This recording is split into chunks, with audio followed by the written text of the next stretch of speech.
This is your girl, Kimberly Harris. Welcome to the Bitter Greens podcast. All right, y'all. I know I'm not the only one that's heard or wanted to say, throw the whole 2020 away. Just throw it all away. Let's just start fresh in 2021. This is too much. This just has been way too much. And while I do feel that way, it has been a lot. Personally, I think on a national level as it relates to some of the very prominent people that we held in high esteem have passed away. We have the civil, unrest. We have blatant racism and brutal killings of Black people in this country, which isn't anything new, but it's just happening more frequently and certainly highlighted more because we have time due to COVID. And COVID is, bringing on mental health issues, separation anxiety, depression. It's forcing folks to look at their relationships. It's forcing folks to appreciate their relationships. People have died. People have been extremely sick. And so it is just a tsunami of things that are happening. And it's hard to justify. It's hard to see the light at the end of the tunnel. But I just wanted to encourage you all, and me too, encourage us to not throw away 2020. There's a reason that we're experiencing this, and none of it should be in vain.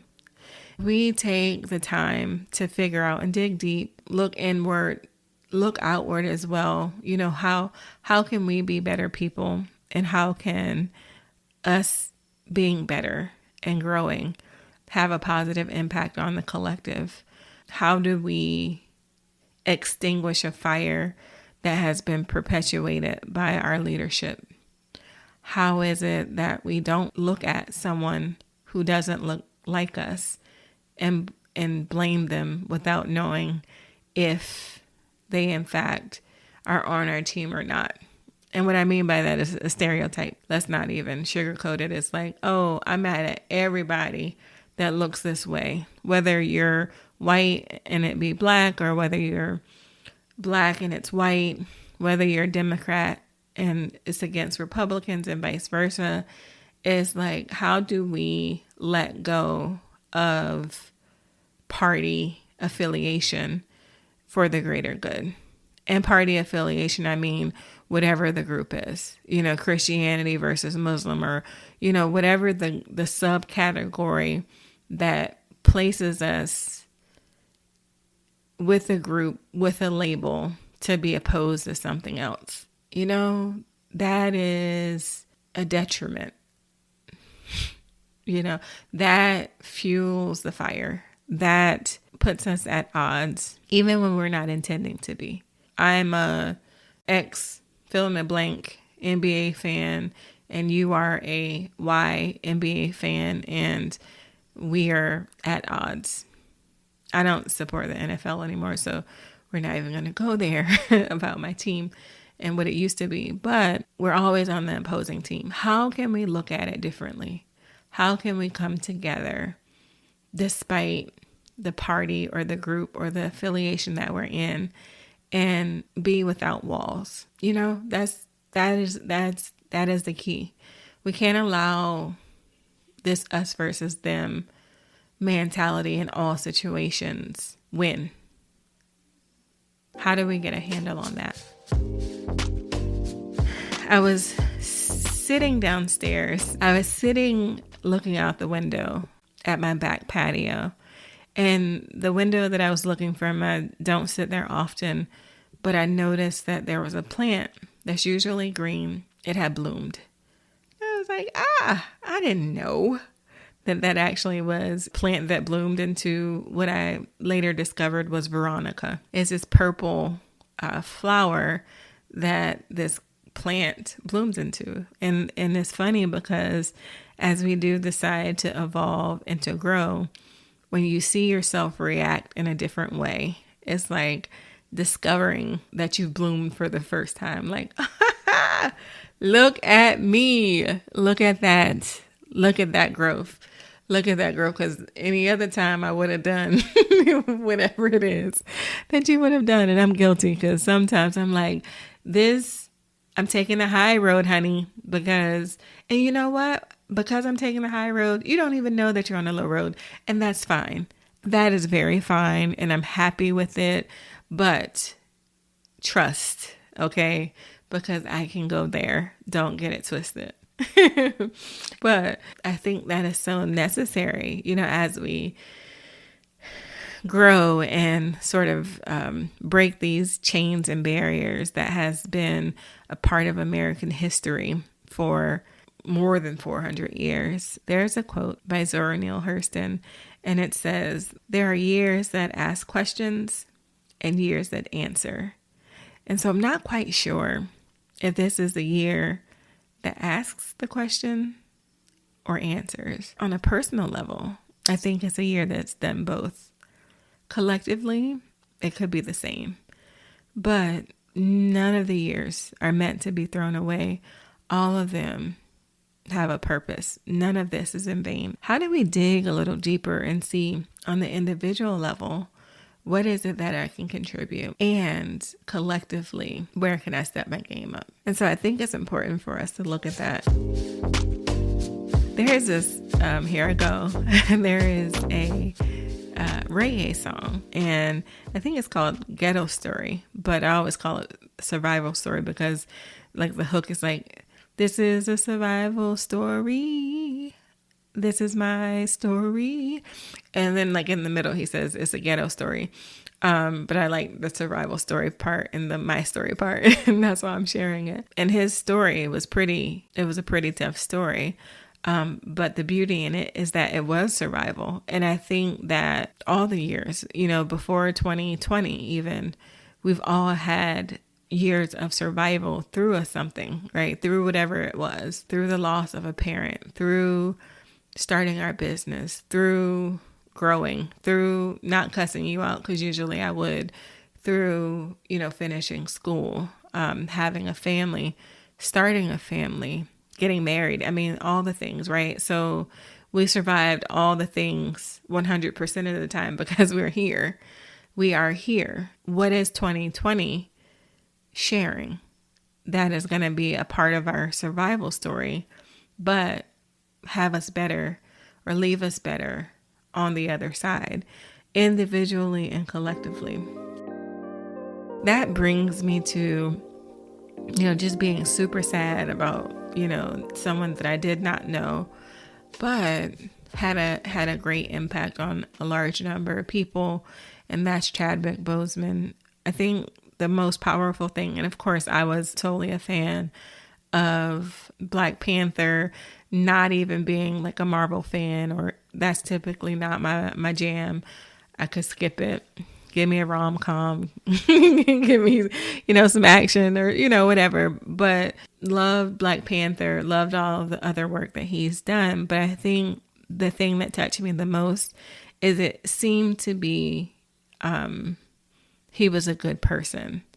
Like at the core of it, he was a good person. And then the thing that adds the layer is that, unbeknownst to me, and I don't know if it was, general public knowledge, but you are still serving in your struggle and pain as you are dealing with your own health problems. Like, isn't that powerful? Like, isn't that extremely powerful for you to push through your own pain and struggle to serve others? That is like the dopest thing. And I don't know why the good people die first, but hats off to Chadwick Boseman. Just the legacy that you've left in such a short period of time and the people that you've touched. It's amazing. There is in Japanese art, Kintsugi. And Kintsugi is the repairing of broken pottery by mending or filling the broken areas with lacquered dust or mixed powdered gold, silver, or platinum. The pieces in the pottery in the piece that was made is filled with gold, silver, or platinum. You had something that seemingly was destroyed, And now is this beautiful piece with the cracks throughout the pottery being filled with gold, silver, platinum. If you haven't seen this, I recommend that you Google it, but it's beautiful. And I think that's the same thing, with our lives. I think the message is like for us not to disguise our broken parts because it tells a story. Those broken and hurt places tells a story. And that story is probably helpful for someone else. While it is easy to throw 2020 away, I encourage you all to dig a little deeper.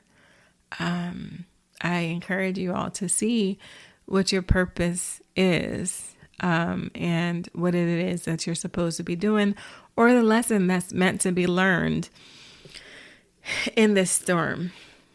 Also, what do you look like if you were a Kintsugi? My breaks and cracks run deep. But hey, honey, this is a good story. It's a survival story. It is a survival story. Like I said, encourage you guys to find a light spot in a dark moment. I pray that your story and the legacy that you've carried touches someone else. I am dedicating this episode to 3 men that I lost this year. One being Billy Smith Jr. He taught me how to live life boldly. Billy lit up every room that he walked into, and he was exactly who he was every single time. And that will forever stick with me. The second is my dad. He has taught me a number of things, but I think the things that stick out the most is let your faith be bigger than your fear. I'm going to say that again. Let your faith be bigger than your fear. I think the second one is, if you guys follow me on any social media, you'll see me do hashtag can't stop, won't stop. And I've been doing that for a while, but I got to witness that in person over the last year with my dad.